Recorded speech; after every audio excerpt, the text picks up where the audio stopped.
안녕하십니까. 여러분들 지금까지 쭉 어음수표법을 공부하셨는데 우리가 어음과 이 수표에 관한 일반 내용을 공부를 하셨습니다. 그 다음에 배웠던 게 전자어음을 공부하셨습니다. 이 두 가지는 어음수표법의 이제 핵심적인 내용이라고 할 수 있겠죠. 그런데 우리가 오늘 배우게 되는 이 전자금융거래와 법제도, 특히 이제 전자금융거래법에 관한 내용입니다. 전자금융거래법에 관한 내용인데 이 부분은 우리가 말하면 이 어음수표법하고는 직접적인 관계는 없습니다. 근데 보통 이제 우리가 그 법학 과목 중에서 이 지급제도라든가 이 결제 관련해 가지고 다루는 유일한 법이 이제 어음수표법인데 이러한 부분은 이제 그 타당하겠지만 이 전자금융거래법은 새롭게 탄생된 제도들입니다. 그래서 기타 이제 여러 가지 이제 어음수표법 책자를 보면 이제 그 어떤 교수님들은 새로운 지급 결제 제도 이렇게 해서 이제 뭐 카드라든가 여러 가지 강의, 지급 이체, 자금 이체 같은 이러한 내용들을 강의를 이제 내용들이 들어있는 경우가 많습니다. 그래서 이러한 내용들을 이제 하는데 이러한 내용도 더 이상 새로운 내용이 아니고 최근에 이 전자금융거래법이 도입되면서 이러한 내용들이 다 여기에 포섭이 될 수 있도록 했습니다. 그래서 이러한 내용들이 있는데 이러한 전자금융거래법은 여러분들이 이제 제가 특강하는 형식으로 하는 거기 때문에 그냥 마음 편하게 뭐 시험에 대한 부담 없이 마음 편하게 들으시면 되겠습니다. 자, 이 전자금융거래법이 나오게 되는 것은 여러분들 아마 이제 전자상거래, 인터넷을 통해서 물건을 많이 사실 겁니다. 그래서 이 전자상거래에 관한 내용이 언급이 되면서 이제 굉장히 활성화되면서 지급결제 쪽으로 이제 발전해 간 거죠. 그래서 이 전자금융거래법이 나오는데 이 전통적인 상거래, 이렇게 시장에 가서 아니면 백화점에 가서 직접 보고 사는 것과 컴퓨터를 통해서 온라인상으로 이게 사는 것의 이 차이점은 여러분들이 제가 굳이 설명을 드리지 않더라도 이러한 차이점이 있다는 것은 다 여러분들이 이해가 되실 거고요. 그러면 이 전자상거래인데 EC가 발전해 온 단계는 뭐냐? EC, 이 일렉트릭 커머스, 이 전자상거래가 발전해 온 단계는 뭐냐면 처음에 EDI가 도입이 됐습니다. 이건 뭐냐면 전자적인 거래를 의미하는 겁니다. 자, EDI라고 하는 것은 일렉트릭 데이터 인터체인지라고 하는 것은 두 당사, 근데 국제적인 거래가 안에 있어서 굉장히 거리가 멉니다. 그래서 옛날에는 우편을 통해서, 그 다음에 팩스를 통해서 이렇게 하다가 이 당사자 간의 컴퓨터 화면에 정해진 폼을 줍니다. 포맷이 다 정해져 있어서 여기다 숫자만 입력하면 그것이 그대로 상대방 컴퓨터에 그대로 이렇게 나오는 거죠. 그래서 이렇게 해서 계약이 성립되는 형태가 EDI다라고 하는 거고요. 그래서 EDI가 처음에는 이제 여러 가지 관공서라든가 병원이라든가 이런 데서 발전이 되다가 그 다음에 나왔던 게 이제 켈스입니다. 그래서 켈스인데 켈스는 이렇게 보다시피 네 가지 단계로 이렇게 나왔습니다. 그래서 병참 단계는 뭐냐면 여러분들 미국 전투기 항공모함 있죠. 항공모함 있는데 이 항공모함이 이제 항공모함이 이렇게 있는데 여기 뭐 비행기도 뜨고 막 그러지 않습니까? 전투기도 뜨고 이럴 때 이 항공모함에 관한 부품이라든가 여러 가지 고장 났을 때 설계도라든가 수리 지침서 이러한 것이 엄청 많습니다. 몇십만 통 됩니다. 책자만. 그럴 때 이런 걸 일일이 만약에 고장 났을 때 그 책을 찾아가지고 읽어보고 고친다고 하면 여러분들 얼마나 사람이 이 많은 고생과 노력을 함에도 불구하고 쉽지가 않을 겁니다. 그럴 경우에 이거를 전자적으로 데이터를 만들어 가지고 이거를 쉽게 컴퓨터로 또는 쉽게 전자적인 방법으로 이거를 열람할 수 있게끔 하면은 언제든지 고칠 수 있는 거죠. 쉽게 고칠 수 있는 거죠. 그래서 여기에 보면은 이러한 단계를 거쳐 가지고 나오는데 이제 최근에 전자상거래 관련돼서는 Commerce Ally Speed 그래서 CALS 캘스 마찬가지 전부 CALS입니다. 그래서 전부 켈스라고 하는 건데 이러한 네 단계에 걸치는데 최근에 나와서 이 커머스 엘라이 스피드 이 단계에서 나오는데 여기 보면 자금 결제까지 포함이 됩니다. 그 다음에 나온 게 이제 EC입니다. 일렉트릭 커머스. 그래서 이제 우리가 나오는 전자상거래라고 하는 것은 이렇게 되는데 자 이렇게 거래가 옛날에 시장에 가서 상거래에서 이렇게 보면서 대면거래라고 하죠. 우리가 대면거래 얼굴을 보면서 거래를 하는 거죠. 대면 거래를 하다가 이렇게 이제 전자적인 방법에 의해서 전자거래 또는 전자상거래 이렇게 하는데 기본적으로 뭐냐면 기존에는 우리가 계약서를 쓰면 뭐가 있었죠? 종이가 있었습니다. 종이. 종이가 있었죠. 플러스 뭐가 있었죠? 도장이 있었습니다. 기명날인 또는 도장이 있었죠. 근데 이게 이제 전자적으로 하게 되면 여러분들 이 종이를 들고 간다는 게 말이 안 되는 거죠. 그래서 이걸 어떻게 하냐면 이거를 컴퓨터 화면으로 옮깁니다. 그게 우리가 뭐냐면 또는 파일, 다른 말로 또는 전자문서라고 합니다. 자, 도장은 어떻게 갈까요? 여러분들 도장을 스캔 따가지고 이 스캔을 보내줄까요? 그러면 얼마든지 위조가 되겠죠. 스캔은 그림 파일이기 때문에 그렇습니다. 그럼 이거를 위조라든가 변조, 우리 어음에서 위조 변조 많이 다뤘죠? 위조 변조가 안 되게 하면서 이거를 그 사람이 작성했다는 것을 증명할 수 있게끔 해야 된다. 그래서 이거를 뭐냐면 기술적인 방법을 써가지고 해커가 불가능하게끔, 추적이 불가능하게끔 만든 게 뭐냐면 전자 서명이 됩니다.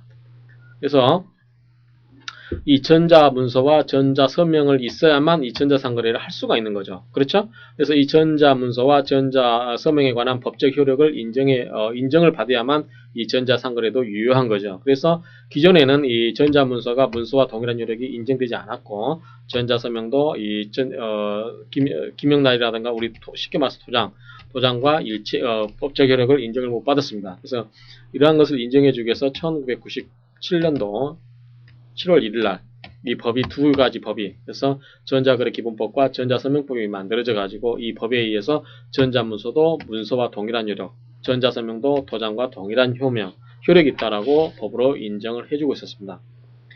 그 다음에 이제 방법상 인터넷상으로 이렇게 거래하는 방법은 이렇게 인정이 되는데, 지급결제 수단은 어떻게 전자화가 이루어졌나? 자, 여러분들 전자화폐 쓰고 계신 분 계시죠? 어떤 거죠? 여러분들 교통카드 T머니 있죠? 이게 다 일종의 전자화폐라고 할 수 있습니다. 미리서 충전을 하죠? 충전을 하고 사용한 만큼 돈이 나중에 빠져나가는 거죠. 그 다음에 전자화폐 이미 공부하셨습니다. 그 다음에 전자채권, 이런 거는 이제 아직은 안 만들었는데, 그 전자화법에서 다루고 있었죠? 그 다음에 신용카드. 자, 여러분들 카드가 이제 여러분들 어떻게 될까요? 휴대폰에 심어집니다. 휴대폰에 유심칩이라든가 이런 데 심어져 가지고 휴대폰으로 거래를 할 수 있습니다. 혹시 여러분들 휴대폰으로 자금이체 하고 계신 분이 계실지 모르는데, 이것도 이제 옛날에는 인터넷 배킹을 통해서 했는데, 인터넷 통해서 자금이체 하죠. 은행에 가서 자금이체를 하는데, 요즘 뭘로죠? 요즘은 모바일 뱅킹도 하고 있다라는 거. 그래서 이런 여러 가지의 새로운 그 금융 지급결제 수단이 발전하는데, 자, 이러한 것들은 규제를 받지 않고 있었습니다. 그러다 보니까 여러분들 전자화폐 미리서 충전한다고 했죠. 자, 여러분들 전자화폐를 하겠다라고 해서 광고를 냅니다. 그래서 모든 사람들도 돈을 미리서 다 받습니다. 돈을 받고서 그대로 튀는 거죠. 날라버리는 거죠. 그러면 여러분 어떻게 되죠? 이 수많은 피해자들이 생깁니다. 그래서 이러한 사람들을 구제할 필요가 있다. 그리고 이러한 사람들을 규제할 필요가 있다. 어떻게? 금융기관에 준해서 규제를 할 필요가 있다. 라고 논의가 되어 왔습니다. 그래서 전자금융거래법이 그래서 생기게 되었습니다.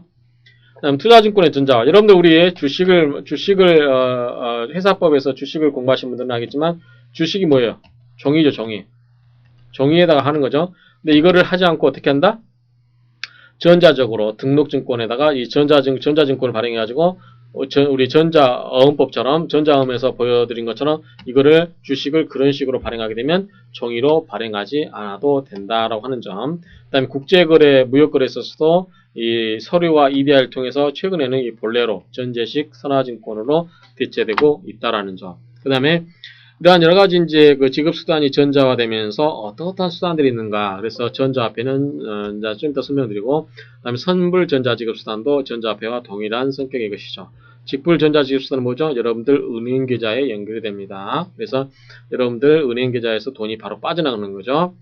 그다음에 이제 또 체크카드가 있죠. 체크카드도 은행 계좌와 연결되는데, 요거는 신용카드망에서 쓸 수 있는 거죠. 이거는 직불카드망에서 따로 써야 됩니다. 근데 신용카드망이 더 훨씬 더 많습니다. 3배 이상 많기 때문에 이게 더 최근에 체크카드가 많이 뜨고 있고, 그 다음에 기존의 상품권에 준하는 전자상품권, 이러한 것들이 뜹니다. 그래서 이러한 전자금융거래법이 이제 만들어지게 된 동기가 있는데, 자, 첫 번째, 이러한 전자에 대한 규제가 규율이 부재했다는 거. 그 다음에 규제가 없기 때문에 기존의 민법이라든가 상법에 의해서 해결해야 되는데, 이러한 것에 한계가 있고, 약관에도 해결할 수 있는데, 약관은 보통 이 약관을 만드는 사람이 우월적 지위를 남용하기 때문에 소비자가 피해가 있을 수가 많습니다. 그래서 그러한 것은 문제가 있고, 그 다음에 금융 관련 기관의 금융 관련 법제, 은행법이라든가 여신 전문 금융업법. 자, 여신 전문 금융법은 뭐죠? 여러분들 카드 생각하시면 됩니다. 증권거래법 이러한 것은 여러 가지 금융거래가 한정이 되기 때문에 토탈적으로 이 전자금융 새롭게 등장하고 있는 그러한 지급결제 수단을 전부 커버할 수가 없었다라고 하는 거죠. 자, 이거는 여러분들이 그래서 이제 전자금융거래법이 도입됐는데 이러한 현재 이 통계들은 여러분들이 점차적으로 인터넷 뱅킹을 비롯한 여러 가지 전자금융 거래가 많아지고 있다. 그 다음에 이 전자금융업을 하고 있는 사람들 규제를 안 하게 되면 이 사람들이 전산망을 허술하게 해서 해커 등이 발생해서 여러 가지 어떤 침해가 발생할 수 있고, 그 다음에 그러한 사람들에서 감독도 미비하기 때문에 이러한 여러 가지 감독 제도를 마련해 가지고 감독을 함으로써 결국 누굴 보호한다? 이용자를 보호하기 위해서 그러한 전자금융거래법을 만들게 되었다라고 하는 점, 이러한 점을 이해하시면 됩니다.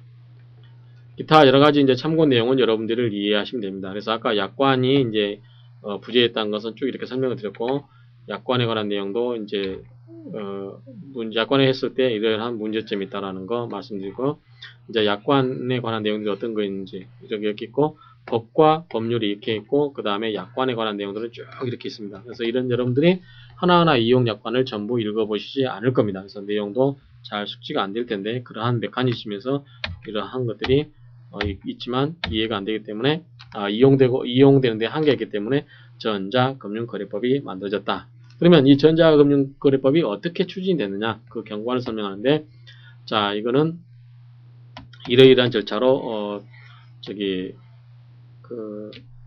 만들어졌는데, 이제 금융감독이라든가 한흥, 이런 지급결제원, 금융결제원, 금융연구원, 소비자보험 이런 여러 가지 관련 기관이 합쳐서 TF들을 만들어가지고 이 전자금융거래법을 만들었다라고 해서 여러분들은 그냥 만든 것만 이해를 하시면 됩니다. 그래서 경과는 이러이러한 내용에 의해서 만들었고, 자, 전자금융거래법 책을 보게 되면 먼저 총칙이 있습니다. 그래서 항상 여러분들 법을 보면 처음에 목적이 뭐고 정의가 뭐고 이런 적용 범위가 나오죠. 그 다음에 이제 2장에는 당사자의 권리 의무, 그래서 이 전자금융거래를 하게 되는 당사자가 누가 있고, 그 다음에 그 사람의 권리는 뭐고 의무는 뭐다, 이러한 내용들을 다루고 있고, 그래서 이러한 내용들이 보면은 전자문서라든가 쫙 이런 내용들이 있죠. 이러한 내용들이 있는데 이러한 체계로 이루어졌다. 그 다음 세 번째는 이제 1장에서는 전자금융거래가 뭐다. 두 번째는 전자금융거래를 이용하는 당사자 간의 권리 의무 관계가 뭐다. 3장에서는 전자금융거래를 하는 사람들을 전자금융거래를 하는 그런 회사들, 사업들을 어떻게 된다. 이 사람들로 하여금 안전성을 보호를 시켜서 이용자를 보호하게끔 하자 라고 하는 겁니다. 그래서 이러한 사람들로 하여금 안전성을 어떻게 확보할 것인지, 그 다음에 전자금융거래 기록의 생성 및 보존, 여러가지 이러한 수단들을 통해서 이용자를 보호하라고 하는 거죠. 그 다음에 이제 이러한 전자금융업을 할 사람들은 이제 감독을 받아야겠죠. 감독을 받으려면 허가를 받거나 등록을 해야 되는데, 현재는 전자화폐업자만 등록을 받고 나머지 선불카드, 직불카드, 전자자금 이체업자, 피지업자 이런 경우는 전부 등록을 받도록 하고 있습니다. 그래서 전자화폐업자만 허가를 받도록 하고 있다. 이런 내용들이 들어있습니다. 그래서 여러분들 지금 법 체계만 설명하드리니까 이 내용을 이해를 못하셔도 그냥 걱정하지 마시고 넘어가시면 됩니다. 다음 시간에 더 자세하게 설명해 드릴 겁니다. 그 다음에 이러한 전자금융 업무를 이제 감독을 해야 되겠죠. 그래서 감독을 할 때는 어떻게 하고, 검사는 어떻게 하고, 이러한 내용들이 다 들어있습니다. 그 다음에 보칙이라든가 벌칙, 부칙 이런 내용들이 있는데 여러분들이 다 이해하는데 크게 문제는 없을 겁니다. 그래서 여러분들이 이제 법을 보면은 목적, 당사자 권리 의무 관계, 이용자 보호, 그다음 보안 강화, 이용자 보호, 그다음에 감독, 그다음에 여러 가지 보칙 이런 식으로 보칙이라든가 벌칙 이러한 내용들로 이렇게 구성되어 있다라는 거. 여러분들 법을 많이 공부하신 분들은 대부분 이런 메커니즘으로 되어 있는 게 금방 이해가 되실 겁니다. 그러면 이제 이번 시간에 마지막 내용으로서 이 전자금융거래법에서 뭘 다루고 있는지, 그러한 주요 내용이 뭔지 이런 것을 이제 먼저 간단하게 설명을 드리도록 하겠습니다. 자, 전자금융거래의 기본 요소에서 필요한 게 전자문서와 접근매체. 자, 접근매체는 뭐냐면 여러분들이 인터넷 뱅킹을 해보신 분들은 아실 겁니다. 여러분들 인터넷 뱅킹 하려면 어떻게 되죠? 홈페이지에서 홈페이지에서 혹시 인터넷 뱅킹도 안 해보고 개념이 없으신 분들은 그냥 이 전자금융거래법 내용은 잊으셔도 됩니다.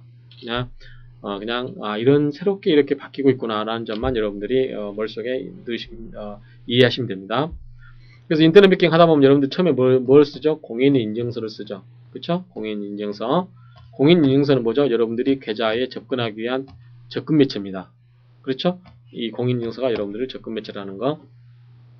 그래서 이러한 기본 요소하고 그 다음에 기본 절차, 거래 내용을 확인하고 오류 정정 등 이러한 절차를 명확하게 하도록 하고 있다. 거래 내용 확인 및 오류의 통지, 정정 절차를 명확하게 하고 두 번째, 해킹, 전산장애 등의 쌍방무가 실사고 시 금융기관, 전자금융업자의 책임을 지도록 하고 있다. 이게 좀 중요한 겁니다. 이게 아주 중요한 내용인데 그전에는 여러분들 통장을 들고 은행 가가지고 돈을 찾으려고 했을 때 누군가가 여러분들 통장을 훔쳐가지고 가가지고 돈을 찾았다. 그러면 은행은 무슨 의무만 있었죠? 우리가 엄수법에서 지급인의 조사 의무가 뭐가 있었죠? 지급인의 조사 의무. 자, 엄수법에 있어서는 지급인의 조사 의무는 배서의 연속의 정합 여부, 형식적으로 그 배서가 연속됐는지만 조사하면 된다고 했습니다.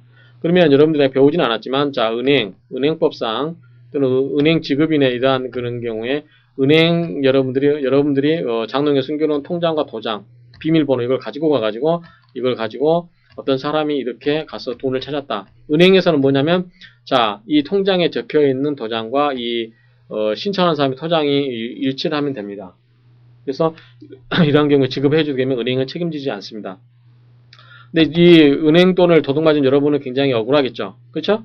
근데 우리가 인터넷 뱅킹을 하게 되면, 자, 여러분들 공인인증서 치고, 그 다음에 OTP 카드라고 해가지고, 원타임 패스워드라고 하는 여러가지 그 안전장치를 하게 되는데, 이걸 해가지고 제3자가 해킹을 했어요. 해킹 전문가가 해킹해가지고, 여러분들의 금융정보, 그 다음에 계좌번호, 그 다음에 여러분들 쓰는 공인인증서 비밀번호, 이걸 모든 걸 알아냈어요.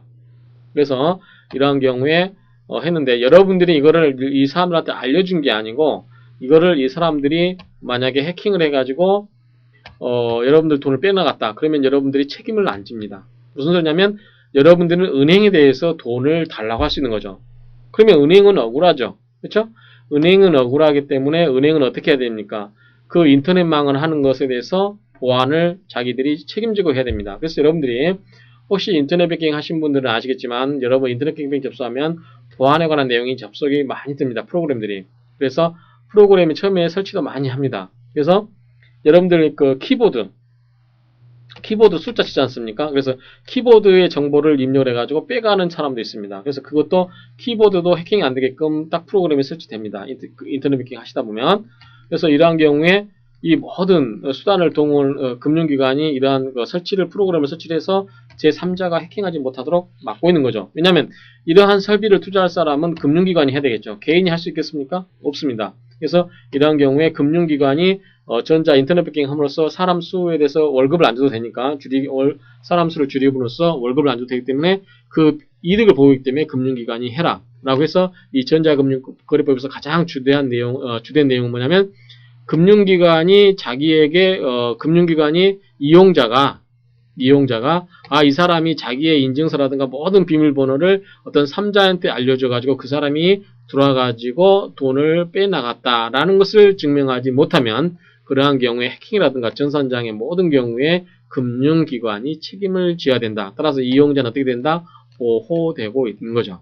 그렇죠? 그래서 그러한 경우에 이 법이 도입됨으로써 금융기관의 책임이 강화됐다는 점, 이게 가장 주된 내용이 되겠습니다. 그 다음에 여러가지 이제 전자지급거래를 발생했을 때 효력 발생 시기. 여기 무슨 말이냐면 여러분들, 자, 우리가 어음과 은행 업무에서 배울 때 이 어음과 원인 관계를 공부할 때 공부를 했습니다. 자, 원인 관계에 대해서 공부를 하셨을 때, 자, 여기서 어음으로 원인 관계를 결정할 때, 자, 원인 관계 어음과 분리되는 게 원칙이라고 하는데, 자, 예컨대 여러분들이 지급에 가름하여, 지급을 위하여, 지급을 담보하기 위하여 이렇게 설명을 드렸으면서 자, 수표는 뭐다? 지급에 가름한 것을 보고 나머지는 지급을 위하여, 지급을 담보하여 이렇게 본다라고 설명을 드렸습니다. 이건 뭐냐면 이거는 변제한 사람이 언제 책임을 졌냐 하는 거죠. 그렇죠? 그래서 지급에 가름하여 예컨대 그래서 제가 설명드렸던 게 자, 보험을 예컨대 12월 31일 올해 12월 31일자 보험을 가입을 했습니다.